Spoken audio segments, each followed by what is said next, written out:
तर नमस्कार सर्वांना. या नवीन व्हिडिओमध्ये तुमच्या सर्वांचं सहर्ष स्वागत. बघितला का घोडा कसा रेस करतोय आणि घोड्याची शर्यत लावायची वाटतं त्यांना, म्हणून असं चालू आहे.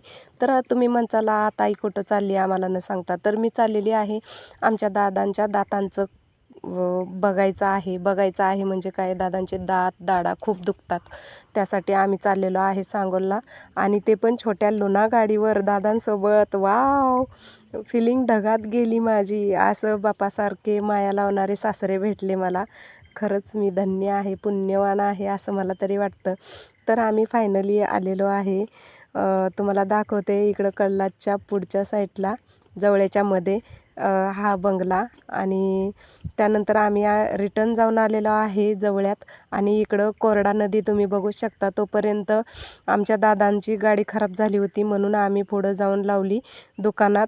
आणि त्यानंतर बघा या मावशी भेटल्या, त्या ज्या आहेत बुरगेवाडीतल्या ना, बुरगेवाडीतल्या.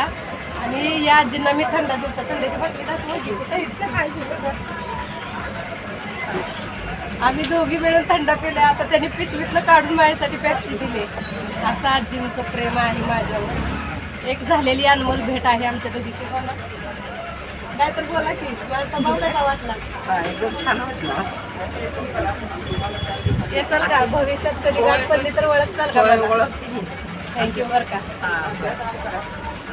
आणि आजींसोबत गप्पा मारून झाल्यानंतर आम्ही घरी यायला लागल्यानंतर आमच्या दादांची टोपीच वाऱ्यानं उडाली. मग भागचे कारगाडीत बसलेले माणसं होते ते आम्हाला हसायला लागले. मग मी म्हटलं हसू नका हो, मी माझ्या सासऱ्यांची टोपी हातात घेतली. सायकलवाल्या ब्रेक लावून थांब, तुझी टोपी रे माझ्या हातात, असं काम झालं. मग आम्ही घरी येताना हे मध्येच चालू होतं डांबरीला जळण खाली करायचं सरपण, कारण आता गॅस बंदी झाली त्यामुळे ह्याची सोय करावं लागते. व्हिडिओ कसा वाटला? Tata bye bye.